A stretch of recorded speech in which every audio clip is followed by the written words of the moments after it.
Is there a bubble in social media in that everyone talks about it constantly ad nauseum, but it's really unclear what it means, particularly for brands? I mean, my favorite quote recently about Twitter was some research study that was done that basically said, fueled by all the talk about the growth of Twitter has exploded. And, I mean, that's kind of what's going on there, is that there's a ton of media attention that's going towards it. Rob Walker, who writes the Consumed column, loves to say that the real kind of secret to new media success is getting written about in old media. So I definitely think that kind of we're seeing a sort of bubble, though I think that the kind of underlying things that are happening are much deeper.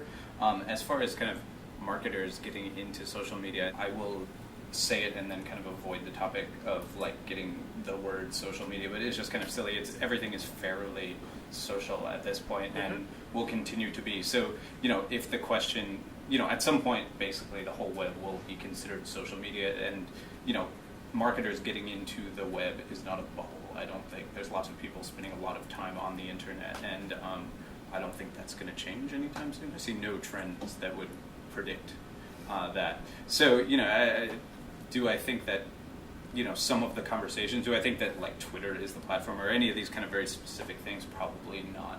Those may be bubbles in themselves, but, do I think consumers using the web for social means is a bubble? Absolutely not. Like, that's something that I think will continue for some time. Whatever service they're using. Well, it's the natural order of things. I mean, humans using technology to connect with each other. I mean, that's just always been what we've done as a species. The the term social media, and hearing so much about that, it's a very it's akin to just reminding everyone that it's here. So I think all the talk about it is an effort to make sure that the people that are spending money against it, or should be, it's just a reminder that it is in fact present.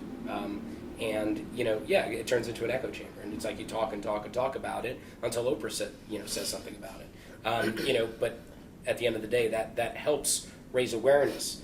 It also helps raise false expectations and all kinds of other, not necessarily positive things that go along with it. But do you hear that from like clients? Like I was talking with an CEO of an ad agency, and he was like, if another client asks me about Twitter, I'm going to jump across. Well, they hear about it all the time, and like Noah was saying, it's one of the reasons I always tell two things. I always tell clients. One is a major part of the value of Twitter is how much it's picked up by old media, and how many people like that are participating in it. So anything that happens there is going to get picked up way beyond the echo chamber of the internet.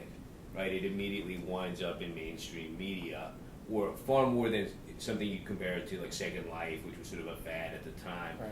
So many of these people are in there. So something like Motrin or Domino's that gets talked about a lot winds up very quickly being in U.S. News and World Report and the Wall Street Journal and whatnot. There's a very symbiotic relationship. The other thing too is that we have to remember is that this is a behavior. It's not a series of platforms, right? So the same way in 1.0 world, people, once that all went bust, people didn't stop buying things online. So the idea of communicating and talking to each other online is the behavior that social media enables. I think one of the better descriptions is sort of being able to alter another website, either via a comment or a vote, or somehow interact with it. That's not going away. I mean, Twitter may fail, Facebook may fail, but the actual behavior itself is going to continue. Look, I hope more clients start asking about Twitter. I mean, it's the fastest growing website, at least one of the fastest growing websites we've ever seen. So the fact that clients are asking about it, they probably wouldn't be doing their job if they weren't asking their agencies about it. Who else are they going to ask? How could you not? I mean, it's on everybody's lips, and it's the topic du jour, and the agency should have a POV on it. So, and if not just a general one, something that is relevant to whatever that discussion is with the client. But Twitter's, at least today, is pretty damn important just because of its adoption.